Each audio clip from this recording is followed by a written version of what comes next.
Today's story is called The Magic Paintbrush. Now this is one of my favourite stories and it's actually a traditional tale. Can you remember what that means? It means it's a story that was written hundreds and hundreds of years ago, and it's a story that's been told thousands and thousands of times in lots of different ways by lots of different people. So today's author, Julia Donaldson, who also wrote The Gruffalo and The Stick Man, has decided to tell the story of the magic paintbrush in her own way. So here we go. The Magic Paintbrush, written by Julia Donaldson and read by me, Miss Bull.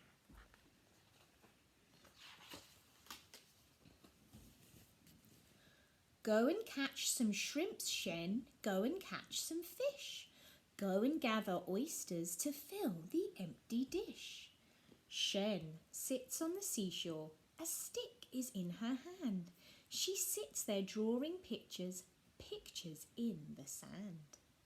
She draws a flower, a flying fish. She draws a boat at sea. A hen, a hare, a dancing dog, a weeping willow tree. You see all Shen's pictures there that she's drawn in the sand.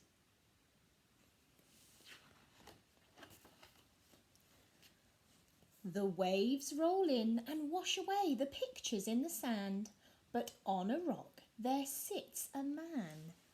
A brush is in his hand. He looks around and calls to Shen. "Come here," he whispers. "Hush. We don't want all the world to know about this magic brush."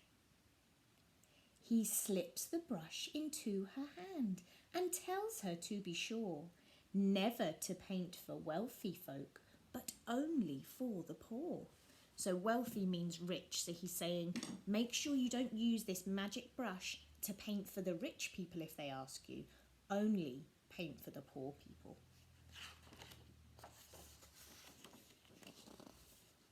Shen, she's back at home.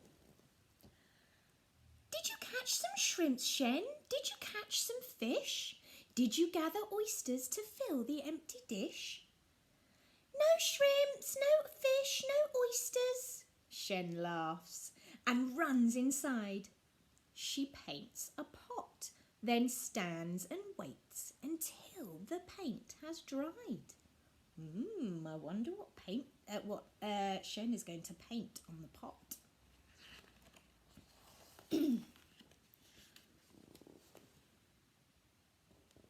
The paint dries on the paper.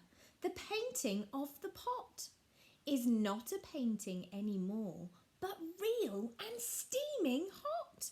So Shen painted a picture of a pot full of... The pot is full of shrimps, Shen. The pot is full of fish. The pot is full of oysters to fill the empty dish. The village people hear the news. Into the house they crush. The young and old all want to see Shen and her magic brush. So instead of catching the fish and the oysters and the shrimps, instead Shen went home with her magic paintbrush. She painted a picture of the pot, and the pot was full of shrimps and oysters and fish. And the painting came to life. So that's what this magic paintbrush must do. Amazing. I'd love to have a magic paintbrush just like that. I wonder what I would paint.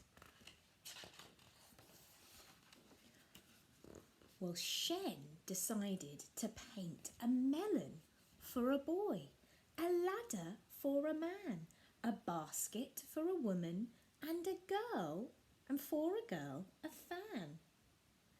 And soon the news spreads far and wide, and people stand in queues for blankets, boats and buffaloes, for hats and coats and shoes.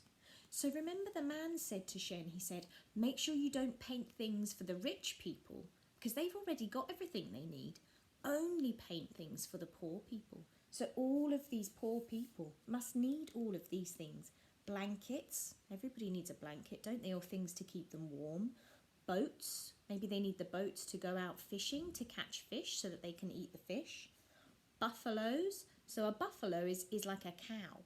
And you know that you get milk from cows and also some meat.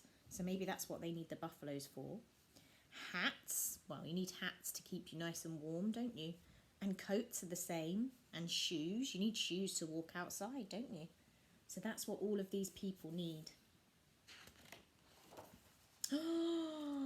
The news spread over fields of rice and over desert sands, until at last inside Shen's house the powerful emperor stands.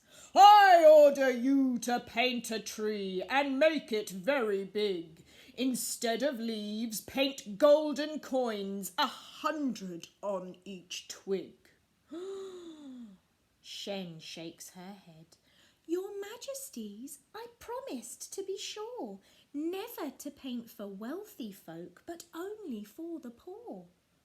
The emperor scowls and stamps his foot. He bellows to his men, Seize the magic paintbrush and seize the girl called Shen.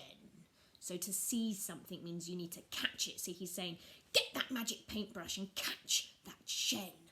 I want the magic paintbrush for myself.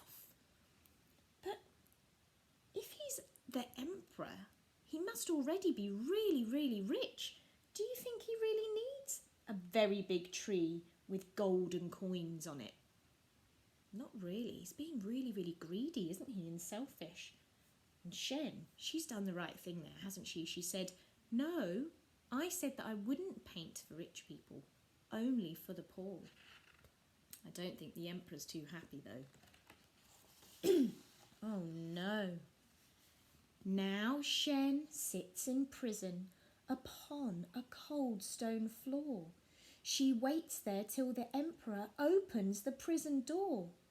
He holds the magic paintbrush. He orders, paint that tree! Paint me my tree of golden coins, and only then shall you go free.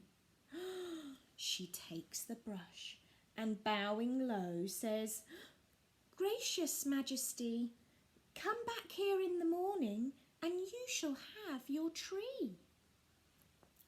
What do you think? Do you think Shen should paint the tree for the emperor? Maybe she's got other plans. Have a think. What do you think might happen next in the story? Let's find out. That night, the emperor lies in bed and dreams about his tree, while Shen is busy painting a horse and then a key. The key turns in the prison door and Shen stands free outside. She climbs onto the horse's back and swiftly starts to ride. So that was Shen's secret plan. She decided she was going to, instead of painting the tree, she was going to paint a horse and a key so that she could escape from the prison. That's really clever, isn't it? She tricked the emperor. Do you think he's going to be very happy about that? I'm not sure. Let's find out.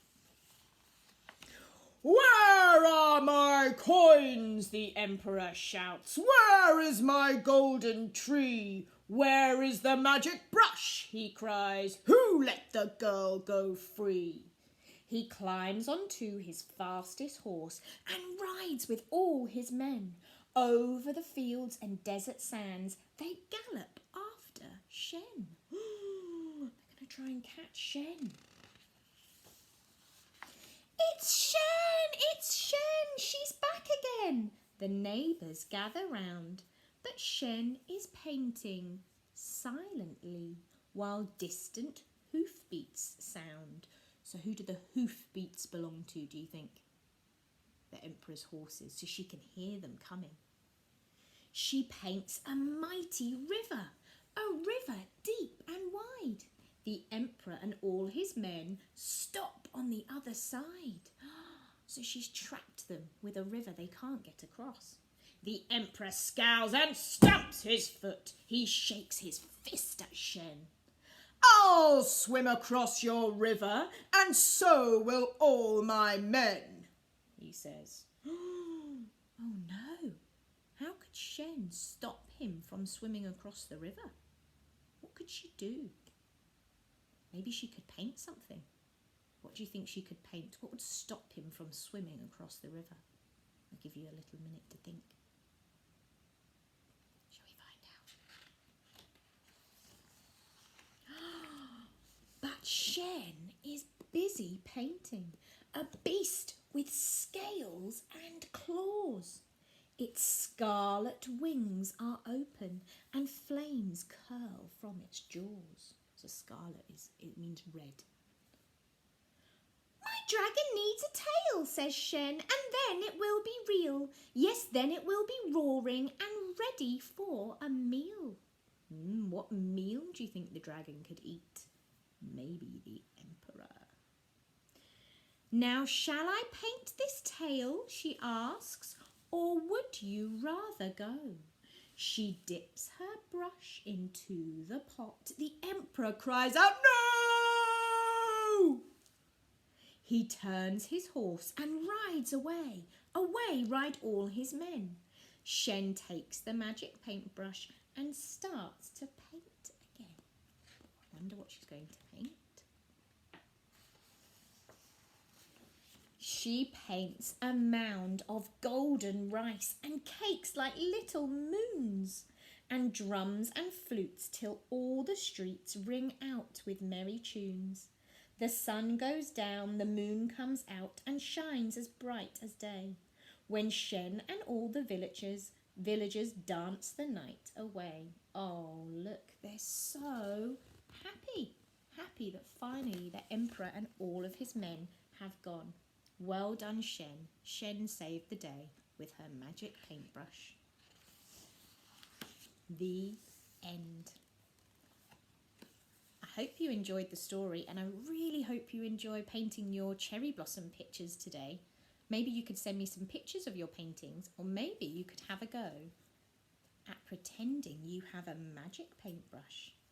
You don't need a paintbrush for that. You could use a stick or anything that you have in the house, and you could dance around the house, imagining that you're painting lots of magic things, just like Shen. If you could paint anything in the world, anything at all, what would it be?